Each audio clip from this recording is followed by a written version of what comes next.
Good afternoon and welcome to VetNet live webinar session with Jeff Reisner. He will today present on asset protection and estate planning for business owners.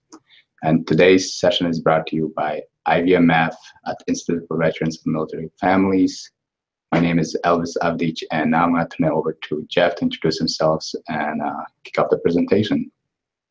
Hi there, everyone, and thank you, Elvis, for having me today. Thank you to IVMF as well for putting on this series. I'm honored to be here to be able to give this information to veterans and to small business owners out there who it's my passion to be able to assist. I won't belabor the point because I'm going to try to cram about a 2-hour presentation into 1 hour, so we've got a lot to cover, and with that said, we'll get underway. I will go ahead and put presentation up on the screen for everyone to see, and we'll hit the ground running. So now everyone should be able to see the presentation. We've got a little welcome slide here, and we'll get right into it. Whenever I speak, I like to cover the agenda so you know what you can expect. And what we're going to cover today is going to be a little bit about getting me an idea of what it is that you want to know and what types of businesses we've got, business structures we've got in the audience today. So if you could let me know that in a moment, I would appreciate it. I'll tell you a little bit about my background, and then we'll start identifying whether your business is in fact all set from an estate planning perspective and an asset protection perspective. We'll discover the 3 steps to plan and protect your business if it is not, and in closing, help you create an action plan so that you can make sure you are able to move forward on getting your business protected if you do want to take those steps. So first and foremost, if you could type in and let me know how y'all are organized, I would really appreciate that. And we've got a couple of options for you to throw up there: sole proprietorship, partnership, corporation, LLC. For any of you who are professional service providers, you can be a PLLC or a professional corporation. If you are a corporation, if you could let me know if you're a C Corp or an S Corp, just type it all into the chat, and Elvis will let us know what we've got. Hopefully, we've got a nice representation of a number of these entities so that we can enrich the discussion. To that point, there is an active chat functionality in the recording, so if you have any questions as we go along, go ahead and type them in, and Elvis will verbalize them, and we can have an interactive discussion that way. To that point, if there's anything that you want to know, make sure that we get covered today in this hour, go ahead and type it in, and we will take it as it comes. What most people want to know are the following: can I protect my business from the government, from long-term care, my family, and how? What is a trust? What's the difference between a revocable and irrevocable trust? How can I avoid probate, and do I need to? Should I give my stuff away to protect it? If I give my stuff away, it will take 60 months for it to be safe. Those last two are related to Medicaid planning for any of you older veterans or older entrepreneurs out there in the cyber community. What is a power of attorney, a living will, and a healthcare proxy? What is the difference? And which do I need? How can I plan for my disabled beneficiaries? Are my IRAs safe? And do I need to do special planning for them? How can I avoid estate taxes? And is my corporation or my LLC's liability protection complete? And I'm going to take this opportunity to introduce a concept called bubbles and boxes, which we'll be talking about a little later on. So just plant that seed in your mind. Again, if there's anything else anyone wants to know that's not covered on that sheet, just feel free to shout it out, and we'll get you some information. Before I ask you any more questions, I'll tell you a little bit about my business. I want to cover my values a little bit, tell you why I do this. I've got 2 offices at present, one here in Syracuse, one in Olean, New York, and we focus on asset protection. Asset protection is near and dear to my heart. As a business owner, I've worked very hard to grow my company, and I don't ever want to see it taken from me. That's why I have connected with IVFM and with Elvis to bring this information out. I'm very passionate about teaching this stuff. I really enjoy it. And it's my goal to be able to operate every day in a business that I enjoy, so it doesn't really feel like work. And when I'm doing things like this, I actually absolutely make that come true. I've got another attorney who works with me in Olean, and I've got staff of about 7 folks. And at the end of the day, it's all about family business. All business is small business, as they say, and let's talk a little bit more about the goals of the workshop as they relate to your business. The goals today are to identify if your current plan meets your goals for your business protection, for your estate planning, and for your asset protection. Also, one of our goals is going to be to understand what it takes to protect your business. Don't try to learn everything I'm saying, just anchor to the stories that we cover, and you'll find that you're much better off come the end of the program. And the last goal is to show you how to get what's missing if, in fact, as I continue to speak, you determine that you are not as protected as you'd like to be, so that you do ultimately have an opportunity to become all set, as I mentioned above and in the slide previous. So what is this all about? Asset protection for business owners and professionals. More than 80% of the businesses in the United States are family owned, generally small businesses. We account for about 50% of the country's gross national product. Yet from where I sit, we tend to be treated a little bit unfairly by the government, particularly the unemployment sector, the workers' comp people, the IRS, and the Social Security Administration. Now, I don't want to cry foul too much, but as it stands, if you own a corporation, a C Corp, you get double taxation. I don't have to tell any of you C Corp folks out there. You own an LLC, you have flow-through taxation, but you still have to pay self-employment taxes.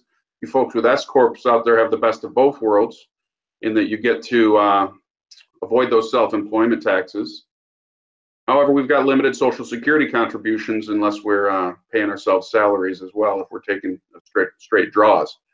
So we've got those challenges. What's the trade-off for those challenges, though? Well, we get to build equity in our business that we can ultimately sell, and we can either pass our businesses or the assets derived from a sale of that business onto our children so they've got a better life. I know that that's certainly my goal, and it's a goal of a lot of the small business folks that I represent and that I connect with in both my personal and professional life. And it's an admirable goal, and it's certainly one worth pursuing, but you've got to think a little bit longer term. And let's talk about some statistics.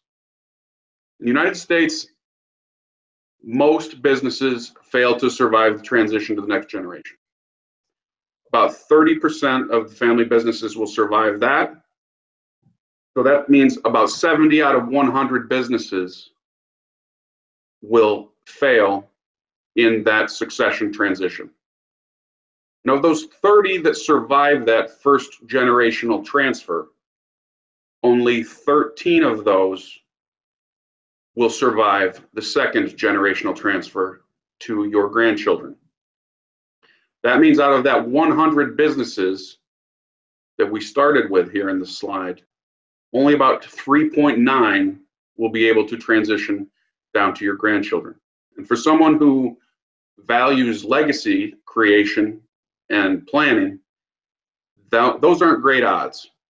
So I like to structure today's presentation in the context of what we can do to improve those odds for you through proper planning. Now, because of those statistics and the fact that we know that it's going to be challenging to pass our business on, business owners that I come into contact with often say, you know what, the best way for me to protect my business is to run it. I'll run it myself. Nobody can run it like I can. Nobody can nurture my baby business the way that I will. And you know what? That's correct. No one is going to love your business the way you do. No one is going to operate the way you do. So what's going to happen when you're no longer able to run your business? Because unfortunately, we've not yet discovered a way to work into perpetuity. Although some days it feels like that, I know. We can't work forever. There's going to come a time when we can no longer run our business. And what's going to happen to us, to our spouses, to our families, and to our businesses when that day comes? Some common reactions I get to that question. Well, I'm incorporated, or I have an LLC, so I'm protected. Nothing to worry about. One of my favorites, I'll put it all in my wife's name. What happens when you get divorced? You know what, I've got this covered. I don't need a will. Or I have a will, it leaves everything to my spouse, and then she can take care of everything, or he can take care of everything. That's why I have life insurance. The life insurance policy will let the kids take care of everything. I don't need a plan. My family knows exactly what I want, and the kids can handle it because they're good kids. One of them even works in the business. But what about the kids who aren't in the business? How are we going to make sure that we give them the equity that they deserve? We've got to ask some better questions. Some of the better questions, or some better responses to my question about what happens when you're unable to continue, are questions themselves. Things like this: is my business at risk if I get sued? If you get sued and lose everything, is there going to be a business to pass on? If I get sued personally, are my home and other assets at risk? What about if my business gets sued? Am I properly protected? Who will manage the business if I become disabled? Do I have the right power of attorney in place? We're going to cover powers of attorney in some detail in the relatively near future. And who will manage the business if I die? Do I need a will or a trust to constitute that proper planning? Without the right planning, are we going to be looking at forced and deeply discounted liquidation? These are the introspective questions that are better responses to my initial question of what happens when you can no longer run your company.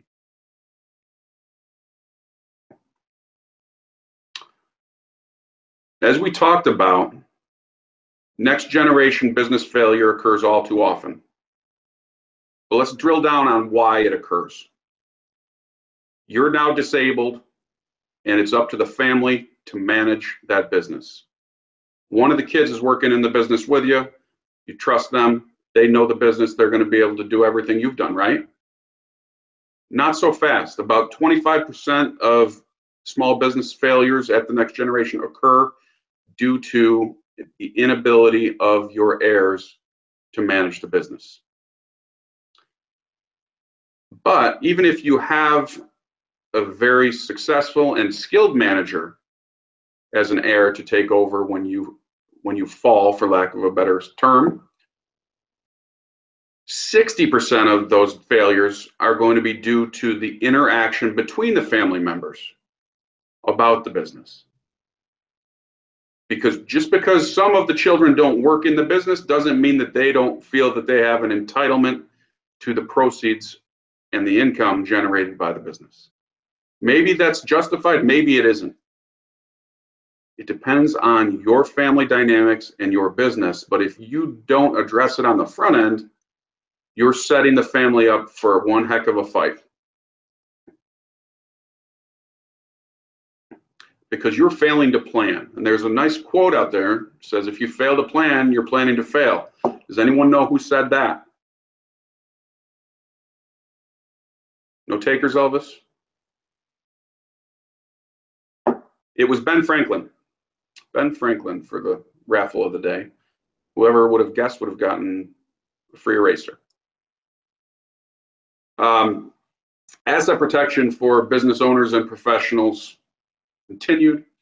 The fact of the matter is that successful business protection amounts to life planning. What I do, I like to call life and legacy planning. The life portion is the protection of your life, your business, and your ability to live well and run your business well while you're capable, and even while you're not capable but still alive due to incapacity. And then we transition into what is traditionally called estate planning, which I like to term legacy planning. And if you do life and legacy planning on the front end, it requires a whole lot less work, money, and aggravation than it does when there's a crisis. Time is indeed of the essence when it comes to this type of planning. Don't be fooled by how good you feel today, because we never see it coming. We expect that things will happen to others, but that old adage I learned in my 7th grade health class, that it can't happen to me or it won't happen to me, is just a faulty piece of logic. It's one that we're all subject to, but it just doesn't apply. At some point in all of our lives, death or disability will come knocking, and it's up to us to be prepared. So what are the goals of life planning?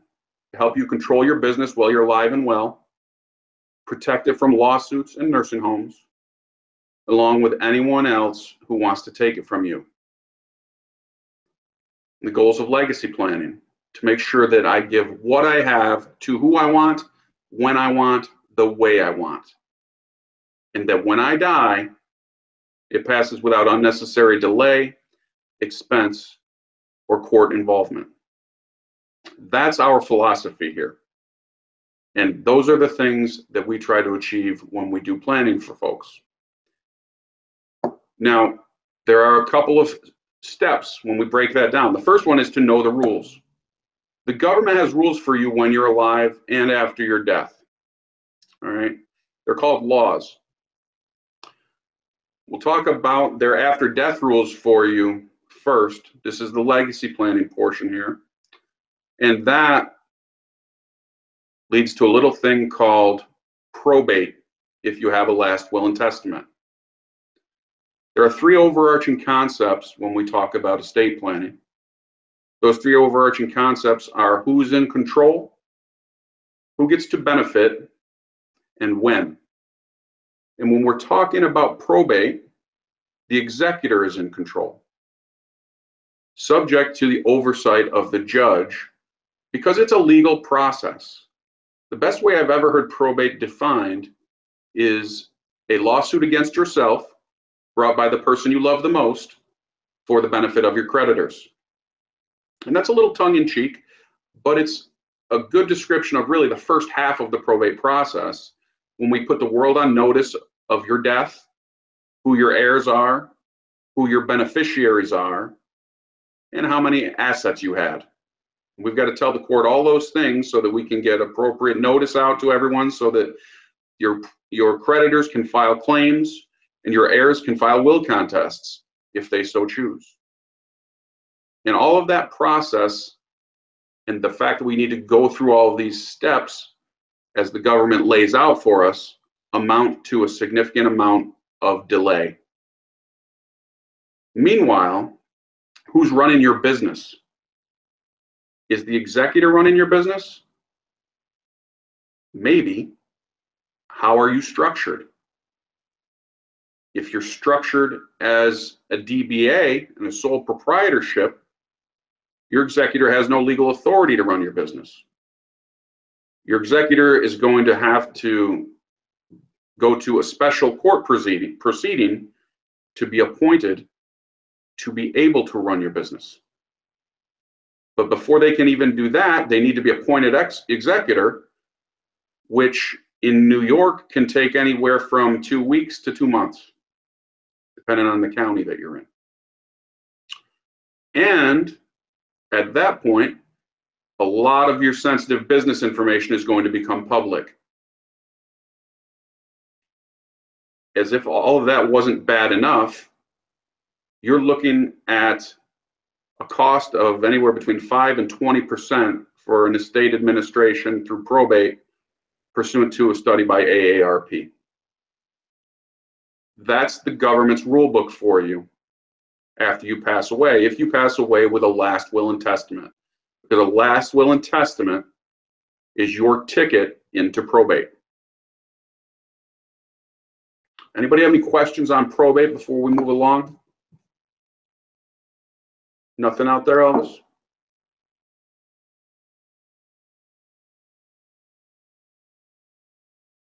All right.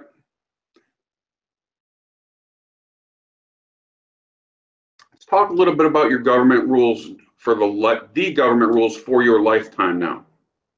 This is stuff that's got to be prepared in advance for us to say we have any semblance of life and legacy planning in place. The most important instrument is the power of attorney. All right. Let's start with defining a power of attorney. A power of attorney is the legal instrument that gives another person the ability to make your legal and financial decisions. In New York State, the standard power of attorney does not give someone the ability to make business operational decisions. You need to build that in a custom fashion if you want it to do what it needs to do relative to operating your business while you're alive, including while you have lost capacity. Very, very important instrument to have in place. You need to know who's able to vote your shares. You need to know who's able to make those important financial decisions on behalf of the company, as well as your personal legal and financial decisions. You've also got to make sure that you've got a healthcare proxy and or living will in place. A healthcare proxy in New York is, I believe New York is the only state that calls it a healthcare proxy. For those of you elsewhere, it's called a healthcare power of attorney, unless you're in Florida where it's called a healthcare surrogate. But all those terms mean the same thing.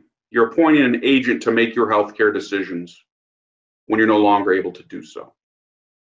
And we use traditional living wills to give that agent guidance as to how to make your end of life decisions so that they can honor your wishes. But you've got to be very certain and be very careful about how you create those things. And you've got to lay out in enough detail how you want to be cared for at each of those stages so that there's no question about your wishes in the mind of your proxy, because there is no more serious and difficult decision that one human being can make for another than when to pull the plug. You're effectively playing God over someone's life. And I hand out a lot of tissues in my conference room because people 10, 20 years later, when we start talking about this, have it come up about the decision they had to make for their mother who didn't have a good healthcare proxy. And they didn't know whether they made the right call. Don't do that to your loved ones. Healthcare proxies are very straightforward, very simple to create. Make sure you get them in place. Because what happens if you don't have a power of attorney and a healthcare proxy and you become incompetent? Well, we talked about how it works with your executor and probate having to go to the court to get a power to run your business. While you're alive, we have to go through a similar proceeding called a legal guardianship proceeding to get someone appointed to be able to manage your affairs. And that's going to also take anywhere from a few weeks to a few months. And it's going to cost you anywhere from $5,000 to $15,000 because we've got to get a lawyer. The court's got to appoint a lawyer for you. So now we've got a lawyer representing the petitioner who's looking to get the guardianship. You've got a lawyer to make sure that your due process interests are represented. And we're going to have to get a couple of doctors to come in and testify at a hearing after examining you that you have in fact lost capacity. It's not cheap and it's not quick. It is way better to have the base legal planning done that can avoid all that simply by having a power of attorney in place and a healthcare proxy. Because if you don't, who's running your business in those months or weeks or months that it takes to get that all figured out? All right. The most basic business protection instruments that you can put into place are your power of attorney, your healthcare proxy, and your last will and testament. All right. Those are the government's rules. Those rules will be used by about 70% of people. They're the default. If those rules sounded great to you, good. Go ahead and press on. If you want to start playing by your own rule book instead of the government's rule book, get those base legal instruments in place. Or you can really take control of it and make it so that you can avoid probate and really drill down on how your business will be operated if you do lose capacity during your lifetime. The way we can do that is with trust-based planning.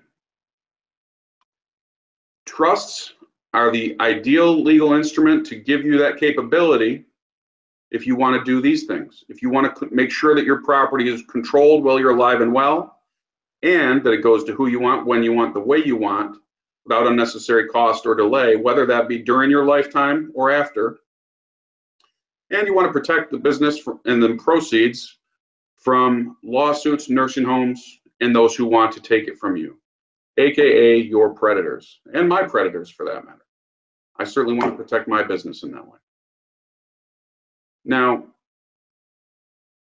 the second phase of the program is to talk about your predators. Who are our predators out there? Not your competition, as odd as that sounds. First, we've got to talk about the government as your predator. We've got to talk about long-term care, institutionalization, and the costs associated with that. As I alluded to a little earlier, your family is a group of your predators. And as I'm sure you're all familiar with, lawsuits. How's the government predatory? We've covered this a little bit. They're predatory through their guardianship process, their probate process, and as we're all familiar with as business owners, their tax process. The estate tax, as we sit here today, federally is at about $5.45 million, looking to go up. There is a tax reform bill being put forward in the Senate and the House, and it looks poised to probably double for 2018. And the New York State estate tax, for those of you here in New York, is going to continue to increase and is supposed to index with the federal levels in 2019. So estate taxes are not a huge issue for most small business owners anymore. Income taxes, however, do remain a key issue that planning needs to be done around. Another predator is long-term care costs. Long-term care costs range anywhere from $500 to $18,000 a month for in-home care. Assisted living is going to tick you for about $2,500 to $5,500 a month. And nursing home care is going to cost anywhere from $9,000 to $14,000 in New York State. There are some states lower, there are some states higher out there. And the question becomes, how are we going to pay for this? Are we going to suck all of the income and profit out of our business to pay for our institutionalization? I don't suspect that a lot of people want to go that route. Additionally, you've got some unanticipated and unintentional predators that you can do planning for. Again, think back to the percentages associated with generational transitions of businesses. Your family members are your predators and they are your business predators. The first among them is your spouse. Not because your spouse wants to be your predator, but because the law makes them your predator. Your business goes to your spouse. Everything's great after your death for about 5 years within the family. Nothing really changes until that day that your wife meets Lance the landscaper, who's over doing the gardening and mowing the lawn, and they run off to Aruba and get married. Who's in control of your business now? All right. What about your wife's power of attorney? Who's going to be your wife's power of attorney now? Is it going to be Lance? If you're a lady out there, is it going to be Susie the floozy, who your husband's taken up with? Who's going to be in control during an extended period of business operation. All right, but say your spouse loves you far too much to ever recouple.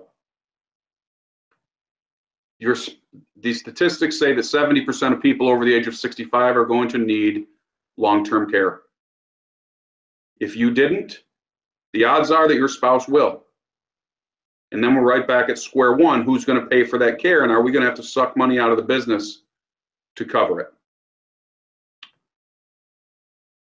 Now, we work hard as business owners and parents to make sure that we can pass on as much benefit as we possibly can to our children. But oddly enough, and ironically, our children are next on the predator scale. And I'm sure none of you have children like this, but maybe you know someone else who does. Does anyone know anybody else's kid who, if you give them a nickel, they spend a dime? You give them $1, they spend $2.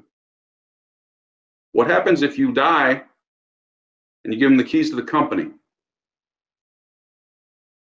Bankruptcy can follow. Addiction. Disability amongst the children, from car accidents, ATV accidents, snowmobile accidents, or just slips and falls. Divorces. And continued education expenses for grandkids and additional descendants. And as if all of that wasn't bad enough, you still have to contend with lawsuits, both your own and those of your beneficiaries. Now, if you haven't been sued yet, count your blessings. You're a very lucky person. If your children and your beneficiaries have not been sued yet, by my estimation, it's only a matter of time. And I say that because I can recall a time when I could watch TV for the whole day without seeing a commercial for a personal injury lawyer. Now I can't watch TV for 5 minutes without seeing a commercial for a personal injury lawyer. And I don't think that that level of advertising is because those commercials don't work. They do work. And we sue each other as a society so much more than we used to. And the trend is continuing upward. The fact of the matter is that with proper life and legacy planning, you can protect your assets and your company from blood-sucking lawyers. That's one of my favorite phrases to use. I hope that got a couple chuckles out there. How are we going? Well, not quite how yet. Let's talk about some of the goals around that planning. All right. To protect from those unintended predators we've got above, we want to be protecting against catastrophic illness. Does anyone remember the Terry Schiavo matter? We want to protect against Lance the Landscaper or Susie the Floozy on the remarriage side. We want to protect against the blood-sucking lawyers. And we want to protect and promote work ethic and the values that are important to our family. Call that the access code. Let's give the kids the access code so that they can access those assets and the capability to operate the companies, but they need to do the right things to gain that access. That's what we accomplish with proper planning. Now, we've talked about wills, we've talked about trusts. Let's talk about protection of assets in the form of bubbles and boxes. Now we're going to talk about protection of assets of companies, very specifically. Bubbles. Bubbles are what I like to call corporate structures. I call them bubbles. I know that they're not actually bubbles. I call them bubbles to aid in the visualization for you. Sole proprietorship, not in a bubble. A sole proprietorship is a fully exposed entity. If you get sued as a sole proprietor, every asset that you've got in the business is exposed, and every asset that you own personally is exposed.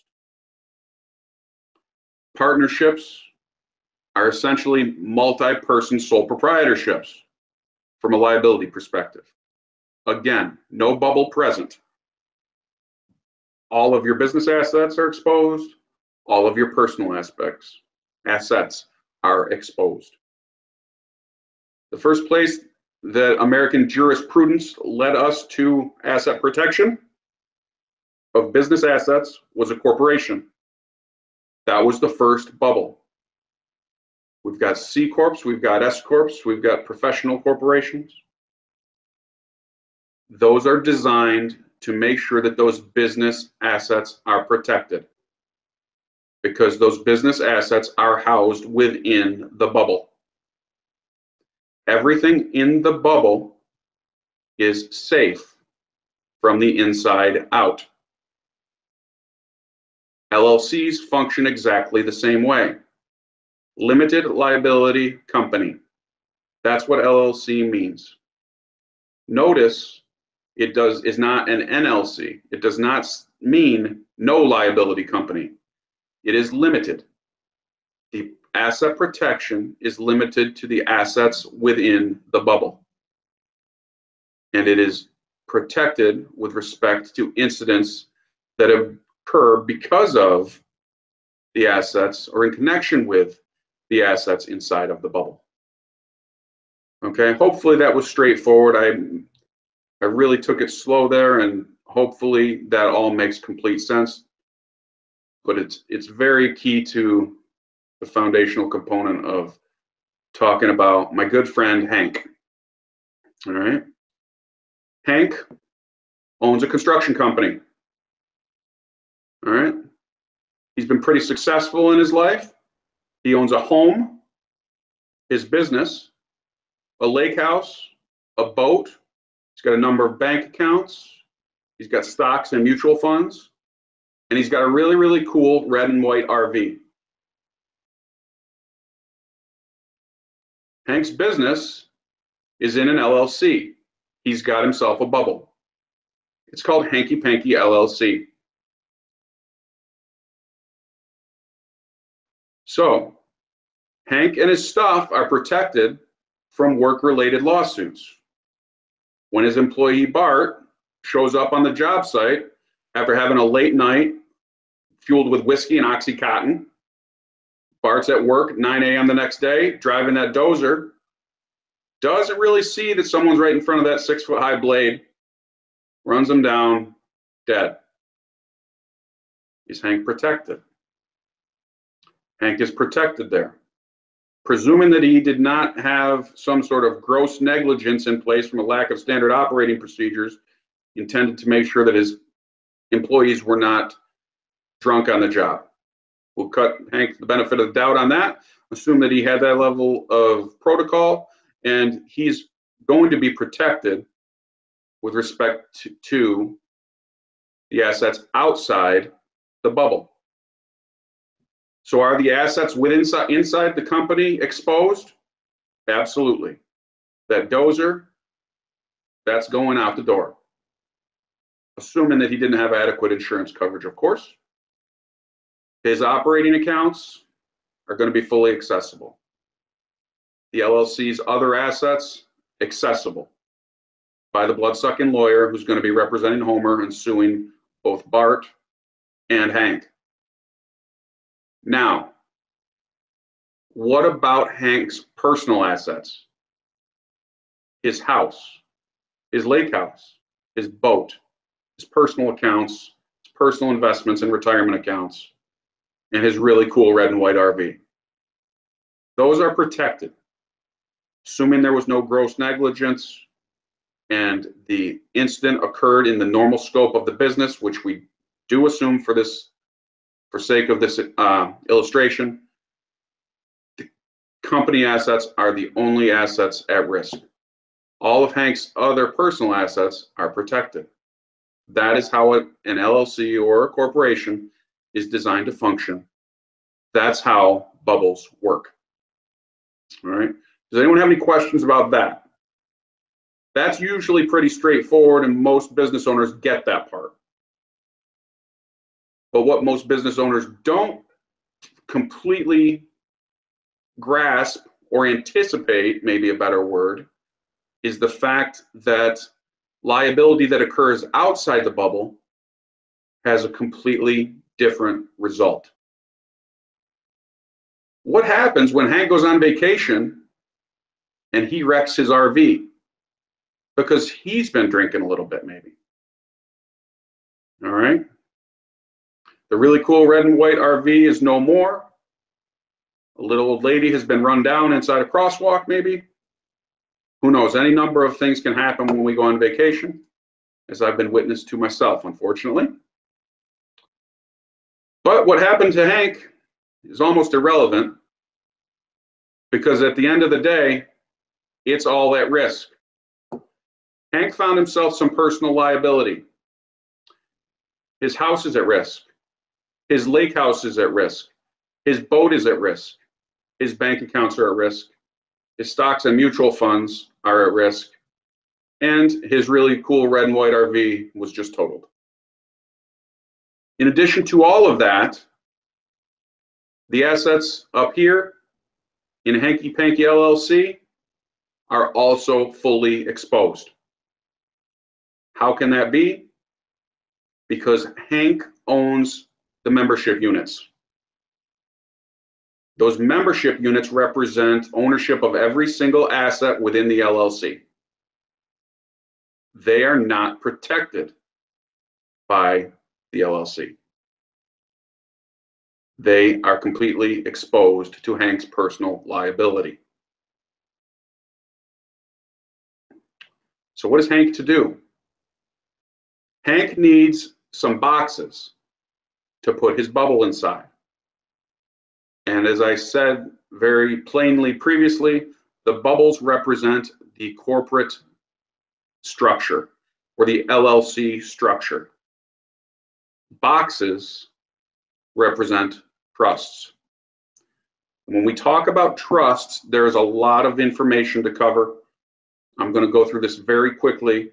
Suffice it to say that not all trusts are created equal. And if you want to achieve any level of protection of your business assets, you want to forget about using a revocable living trust.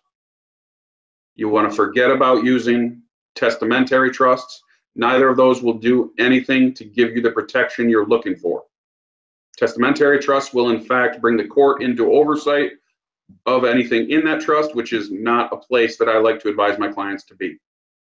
A revocable living trust serves to avoid probate, but it gives you no asset protection. Where you want to be to get the box that's associated with asset protection for your business is an irrevocable trust. All right. Think of a trust as a wagon, preferably a covered wagon. This is an irrevocable trust down here. The covered wagon picture up here, radio flyer is a revocable trust. We put your bubbles into your boxes to give you full protection from the inside out, just like you've got through having your corporate structure, and from the outside in through the trust. So that that liability that comes from the outside into your business is blocked by the box.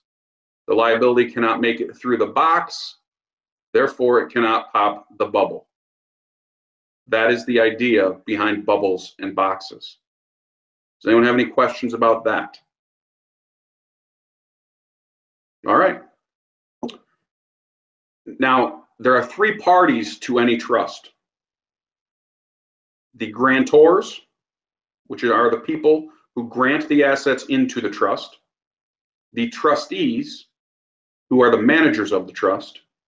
And the beneficiaries, who get to benefit from the assets and income held by the trust. With the trusts that we create, you, as the grantor, can take the place of all three parties. You can be the grantor, the trustee, and the income beneficiary, which means that if your corporate structure or your LLC is held within an irrevocable trust, you still have every right to derive income, unlimited income, out of that trust. All right. It's a great structure if you're concerned about protection of your assets.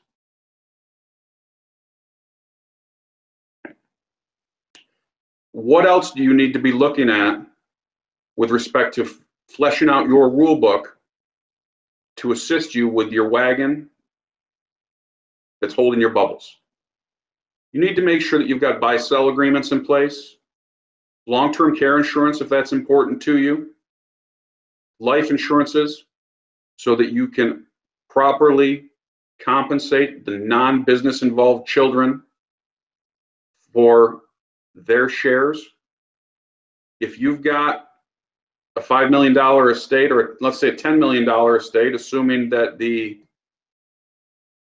estate tax threshold goes up next year and you die next year and you've got $1 million of space where you do not have any additional estate tax liability, with proper life insurance, you can compensate the non-involved children in the business so that you can effectively leave assets, as so many people want to do, in an equal proportion to their children. The life insurance will give you the capability to do that. It'll effectively allow the child in the business to buy out the children not in the business with the proceeds of the life insurance. Meanwhile, they get to enjoy all the benefits of sole ownership of the business. You also want to make sure that you've got your brokerage accounts protected, your bank accounts protected, and that your IRAs are protected. IRAs are a unique asset, all right? And by the way, with respect to all of these, we can make sure that they go into the trust and they all work with the trust. The sole exception is IRAs during your lifetime. IRAs during your lifetime are what I call semi-protected assets already. And the public policy behind that is that the IRAs are designed to allow us to pay for our own retirement years. Because of that, they are not accessible to bankruptcy creditors or judgment creditors during our lifetimes. Additionally, they're not able to be placed into the trust during our lifetimes. However, with proper trust provisions, the trust can hold them once they become inherited IRAs, which is handy because when they become inherited IRAs, they lose that semi-protected status. When they go down to the children, they are no longer protected. So we often name the trust as the beneficiary of the IRAs. And we then are able to take advantage of the stretch out through distribution directly into the trusts that are created for each beneficiary, so that they are the only member of the class, and the stretch out is measured on their life expectancy.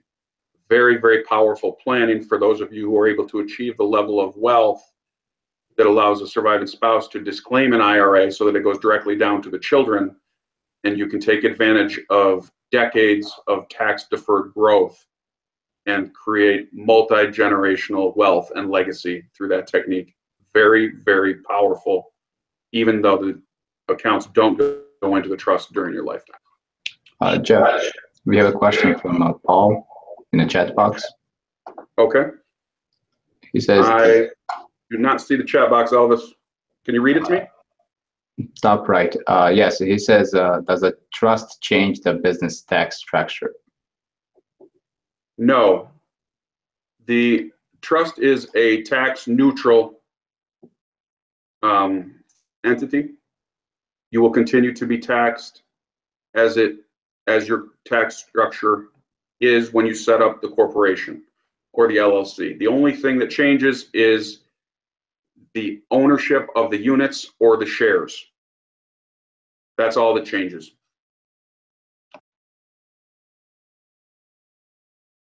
So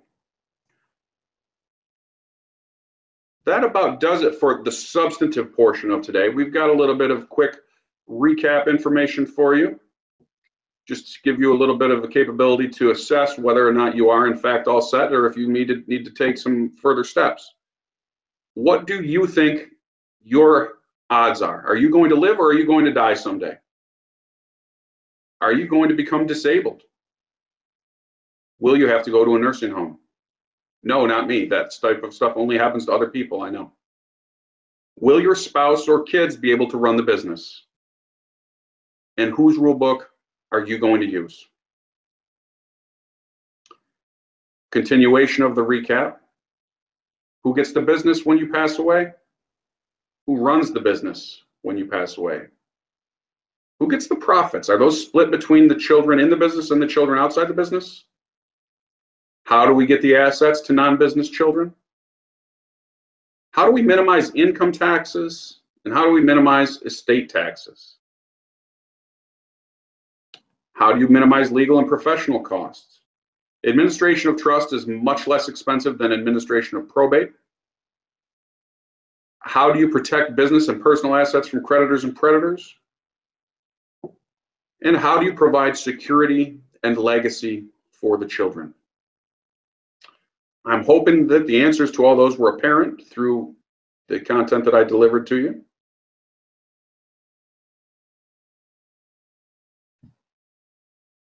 So what generally is it that stops business owners from planning? Ladies and gentlemen, I know how it is. I know what it's like to work 60, 70-hour weeks, hardly have time to think about what you've got to do next, much less plan for death or disability. We just don't have time. I get it.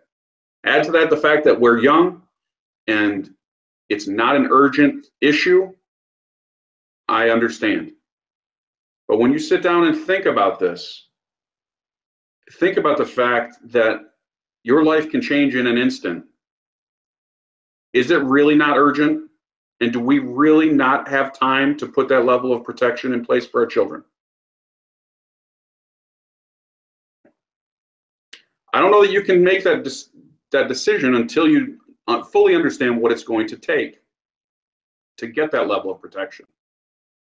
What would it take to build a wagon, fill it with your bubbles? You just got to write your rule book, all right? When you work with a firm like mine, that's going to consist of about 3 meetings. It's going to take 6 to 10 weeks to complete it from soup to nuts. And when I work with folks, I always will give you an asset risk analysis free. I will send you a piece of a form, effectively. Should take you about 15 minutes to fill it out, and I can tell you what you're looking at as far as exposure, should you need long-term care or any of those types of things, and how much we could protect by putting bubbles in boxes for you. In addition, I can audit your estate plan and let you know where your exposure areas are and what it's going to take to get you all set, as we were talking about previously. And I can do all of that in about an hour. When you build a trust, it's important that you maintain it. All right, you got to maintain a wagon. You got to grease those axles, and you want to make sure that your rule book is taped to the handle of it, or to the reins if you build a covered wagon. And the way you maintain it is through the TLC process. I know a lot of you may think that TLC stands for tender loving care. That's probably true if you're a social worker, but I'm a lawyer. In my world, it stands for thorough, lifetime, and complete. And with our maintenance program and those there are other attorneys out there who use the same platforms that we do, what you're looking at from maintenance is unlimited access to your legal professionals, annual update meetings with changes to your plan at no additional cost, fully disclosed fees upfront that'll tell you how much that's going to cost throughout your lifetime on an annual basis, and after death administration fees capped at 1%. Now contrast that to a probate settlement fee. It's going to run from 5 to 20%, and I trust that all you business owners out there can see the value in that. That's how we approach keeping our clients' plans fresh, so that we know they'll work exactly the way that they're intended to, and that we'll be able to administer things quickly and efficiently at low expense for your family, so that your business has minimal interruption and you're able to keep running, and you put the odds in your favor so that your family is one of those 30 who survives the transition to next generation business ownership, not one of the 70 who fail. Our goals today were to determine if you were in fact all set, help you understand what it takes to protect your businesses, and show you how to get what's missing if in fact you didn't have all of that in place already. Did we cover all of it? I certainly hope we did. I was supposed to have made you some promises earlier. That would be that our time would go by quickly, that you would learn a lot, and that you would have some fun. I hope that I was able to keep those promises. I do now see a question in the chat box, now that I've got access to that. Thank you, Elvis, for pointing out that. And the question is from Paul, and it's, do we charge on an hourly basis to set up the trust? We don't. We set a flat fee, and we let you know before you ever engage us exactly how much it's going to cost. If I was able to keep those promises, I would really appreciate it if you would check the box yes for a meeting if you're local and come on in and see me. If not, feel free to give a holler. I'll answer any additional questions for you. And what I would really like everybody to do, if possible, would be to click on this link here and fill out an evaluation and tell me what you thought of this presentation. I love to give these presentations. I hope that I'm fairly decent at it, but I'm always looking to improve. Elvis has just pasted the link into the chat box. So if you'll just click on that, it'll come to my Google Docs feed, and I will be able to communicate with you via that avenue. Thank you all for attending. It's really been my pleasure bringing this information to you, and I hope that it was valuable to you and a good use of your time. Good luck, and I wish you all continued business success. Thank you, Jeff, and thank you everybody out there, and I'll see you next time. Bye. Thank you, Elvis.